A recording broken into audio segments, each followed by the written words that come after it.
Reentry கொடுக்கறதுக்கு இந்த பாட்டை வைத்து அவங்க முயற்சி பண்ணுறாங்கிற ஒரு குற்றச்சாட்டையும் இண்டஸ்ட்ரிக்குள்ள வைக்கிறாங்க. பரவலாக அந்த செய்தி எத்தனை ஆண்டு காலம் சார் ரெட் கார்டு அப்படிங்கிற விஷயம் எவ்வளோ நாள் இல்லை, அது தவறு தான். நீங்கள் அவங்க பெர்சனலாக அவங்க ஒரு மியூசிக் டைரக்டர்கிட்ட அவங்க பாட வரல, காசு வாங்கிட்டு பாடாமல் இருக்கிறாங்க, இல்லை ஒரு மியூசிக் டைரக்டர் பாடினதை இன்னொரு மியூசிக் டைரக்டர் அதே டியூனில் போய் பாடுறாங்க, தொழில் ரீதியாக அவங்க ஏதாவது தவறு செஞ்சுருந்தாங்கன்னா நீங்கள் அவங்களை தண்டிக்கலாம், ரெட் கார்டு போடலாம். ஒட்டுமொத்தமாக அவங்கள நீங்கள் பாடவே கூடாது அப்படிங்கிறது ஒரு ஆணாதிக்கத்தனம் தான். இது நம்ம ஏற்றுக்கவே முடியாது.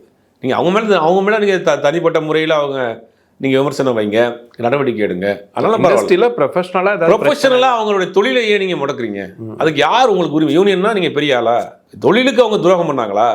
அப்போ நீங்கள் கேட்கலாம். எத்தனையோ நடிகர்கள் பணம் வாங்கி நடிக்க வர மாட்டேங்கிறாங்க, கொடுத்த டேட்டுக்கு வர மாட்டாங்க, நான் அட்வான்ஸ் கொடுத்து 4 வருஷம் ஆச்சு, அவங்களுக்கு ரெட் கார்டு அதுக்கு போடலாம். நீங்கள் அவங்க பெர்சனலாக அந்த யூனியனில் இருக்கிற ஒருத்தரை உங்கள் கார்னர் பண்ணுறாங்க அப்படிங்கிறதுக்காக அவங்க மேலே தனிப்பட்ட முறையில் அவங்களோட ப்ரொஃபஷனல் லாக் பண்ணுறது என்ன ஒரு அராஜகம் தானே அது?